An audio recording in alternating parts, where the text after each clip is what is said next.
Oh, how the mighty have fallen!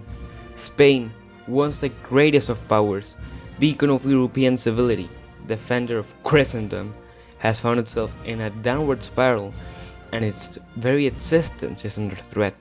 First came the Americans, overing what little remained of our empire in the Caribbean and the Philippines, followed by the disgrace known as the Reef War, which ended in bankruptcy and the loss of our remaining colonies in Africa. It seemed that things couldn't get any worse, yet they did. Our neighbors stabbed us in the back, launching a full-scale invasion and forcing the king to enter a united front with the Republicans in order to repel them. And even then, we were unable to defend Galicia and the Canary Islands from the Portuguese tide. The war ending with an uneasy ceasefire and yet another humiliation to add to the list. Thus, it is no surprise that, much to our chagrin, the phrase "Europe ends at the Pyrenees" has become widespread, with many questioning our status as a fellow European nation, not only because of the aforementioned disgraces, but also the stagnant industry and army has been left both obsolete and completely exhausted. But enough lamenting. At times like these, the only thing we can really do is look to the future, since a referendum is about to be hosted to finally close the debate on whether or not Spain's future is with the monarchy. However, even this has begun to come under threat, considering that it is an open secret how both the right and left wings are plotting against the king and his plebiscite that many expect to actually be rigged. May God help us in ending this tragic state of affairs, for no one else can.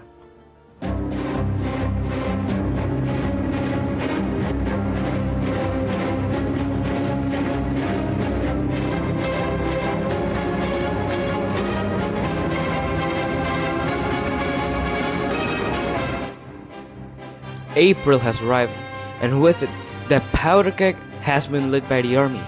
José Sanjurjo Sacanel ordered an attack on the royal palace and parliament in Madrid, a move that surprisingly enough was supported by both wings of the political sphere. Now, ousting a monarch as incompetent and hated as Alfonso would be seen as a step in the right direction by pretty much everyone. That is, if the royal court had not fled the capital right before the coup d'etat. Yet another fiasco to add to the long list. Now, with the junta having formed a new government, Sanjurjo has begun to implement his plan to heal the nation's wounds, which began with the cancellation of the referendum, announcing that the regime change was merely against the corrupt administration of Alfonso, and the army still supported the monarchy and its inherent institutions overall. However, this action drove the Republicans, who were already riled up from the blunder that took place a few days earlier, to try their own counter-coup. Yet, they were also unsuccessful in taking over the epicenter of the country, instead consolidated control around the Mediterranean coast and Andalusia, with the coal miners of Asturias also swearing allegiance to the Second Spanish Republic. By the 12th of April, the front line has solidified, and the only question that remains is whether the conflict will be grueling and drawn out, or sudden and decisive.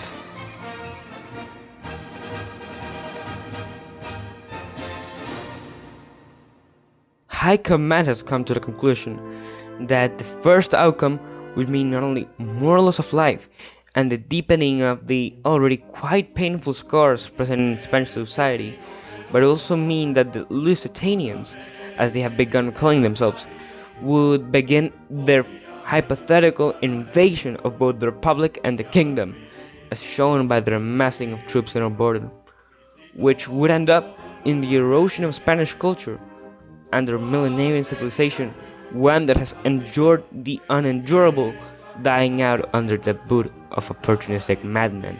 To prevent this rather cruel fate, Generals Francisco Franco de Bahamonde and Queipo de Llano have formulated a war plan to end the civil war in just a few months. First, the coal miners in the mountains of Oviedo are to be subdued by the 5 divisions under the Llano's command. Following this, Franco will execute a counterattack in the region of Cuenca, with the support of divisions arriving from Asturias, taking Murcia and splitting the Republic in two. Somehow, our Hail Mary was actually a success and shown the international community that despite everything, the royalist cause still has a chance to save this country. And with this, we have been able to establish contact with two potential allies. Italy, who swiftly agreed to sign over the Corpo Truppe Volontarie, and oddly enough, Great Britain. Honestly, even reaching out to the latter was extremely controversial among our ranks due to Gibraltar and the general bad faith that our nations have shown each other on both the negotiating table and the battlefield in the past.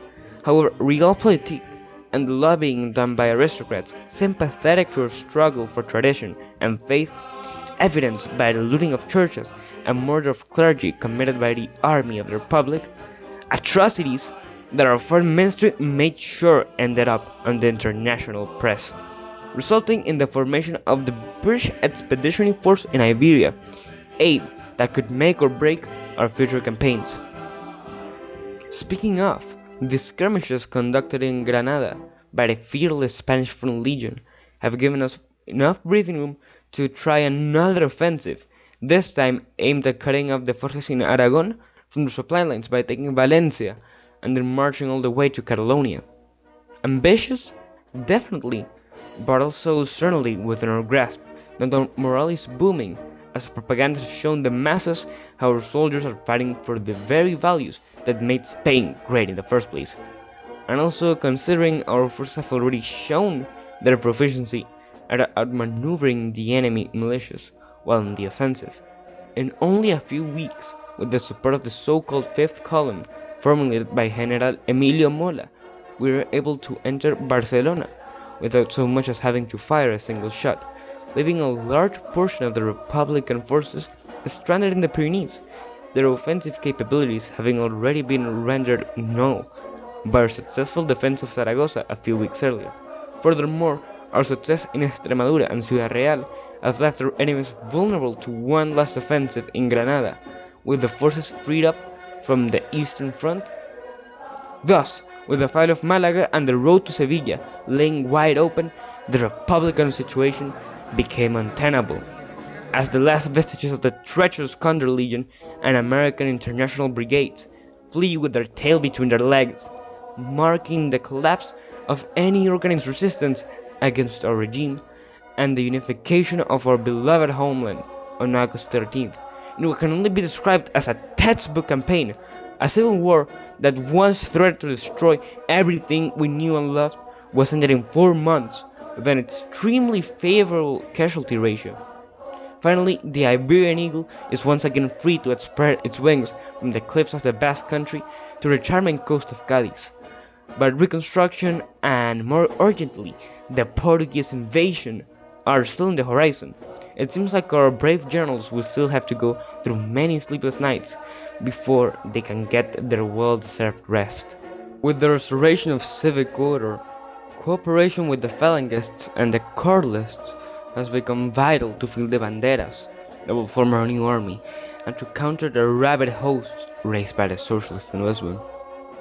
As winter sets in, the both dreaded yet anticipated war with Portugal has begun, and with it, our chance to prove to the world that we will never again suffer the shame and humiliation inflicted to us by the enemies of the homeland.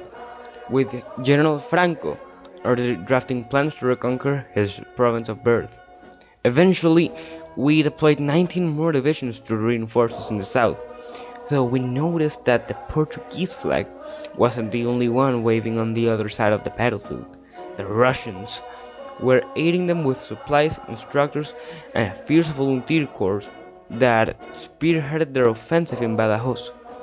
But eventually, with the help of our allies, we retook the city and could lay our eyes to the breakthrough in the north, which, despite the subpar supply lines the Legion had to put up with, they were able to take Porto, cutting off Galicia and the city of Braga from the rest of Portugal, and with the seizure of the various ports in the province, the fall of the last vestiges of the northern Lusitanian army was inevitable. Once again, the red and gold flag flies over Vigo and La Coruña, their population breathing a sigh of relief for the first time in about a decade. Simultaneously, the Llanos troops in Beja across the Guadiana River are about to completely overrun Algarve. Our enemies have been left completely worn out by the encirclements we have inflicted on them on both the north and south of their nation. Their army is on the brink of collapse, and we suspect that with one last offensive, Lisbon will fall to the might of our tercios.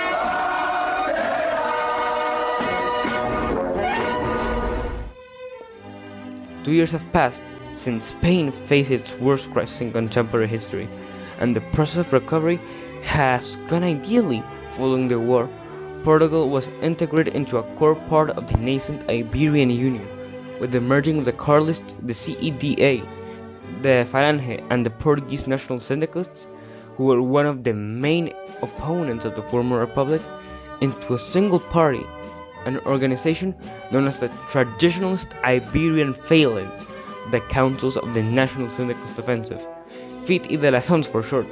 Not only that, but with the humanitarian aid provided to us by the Catholic Church and the various reforms enacted by the caudillo, promoting a system based on merit greatly aided by technocrats and the policy of somewhat lenient dirigism, has resulted in what many economists now call the Spanish economic miracle.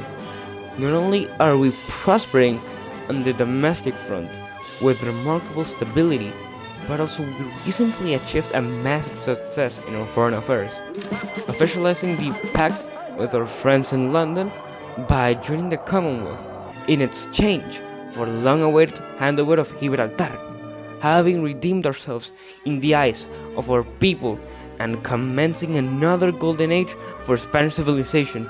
The only thing that remains is to reap the fruits of our labor and rest under the grace of God, the one that by his providence guided us from squalor and dishonor to a united, great and free nation that proudly stands today.